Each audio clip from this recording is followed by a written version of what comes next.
مساء الخير. ليا سؤال، وهو ازاي تنصر اخوك وهو ظالم او هو غلط؟ ما ينفعش تنصر اخوك وهو ظالم او هو غلط. تعمل ايه في الحالة دي؟ اسمع مني، من العبد لله. تقف بجوار الحق، تشهد كلمة حق، والنتيجة المترتبة على شهادة كلمة الحق هتقلل درجة انتقام المظلوم من الظالم. أخوك دلوقتي ظالم، لما تشهد كلمة حق دي هتقلل درجة الانتقام من أخوك الظالم، وهتطفي نار الغضب شوية، عشان لما تقف جنب أخوك وهو ظالم وهو غلط على حساب الحق، على حساب الطرف التاني اللي هو المظلوم، هيبقى درجة الانتقام عنيفة. ما تجاملش الباطل على حساب الحق، اقف مع الحق ايا كان مين صاحبه.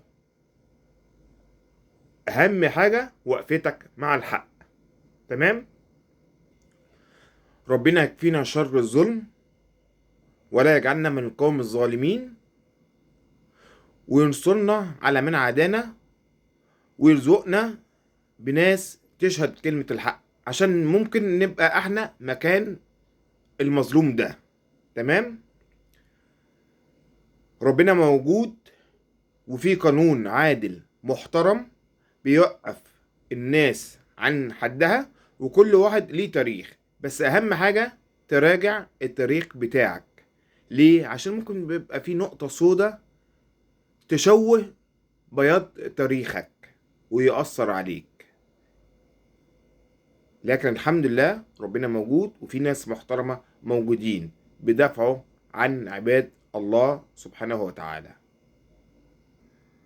انت دلوقتي وعدت وعد لحد، والحد ده اتعشم فيك، وبعد كده قلت له معلش ما اقدرش. من قبل ما توعد شوف حالك، هتقدر او ما تقدرش. ما ينفعش توعد والتاني يتعشم فيك وبعدين تمشي وتسيبه في نص الطريق. شكرا، دي مجرد نصايح طيبة. شكرا، مع السلامة.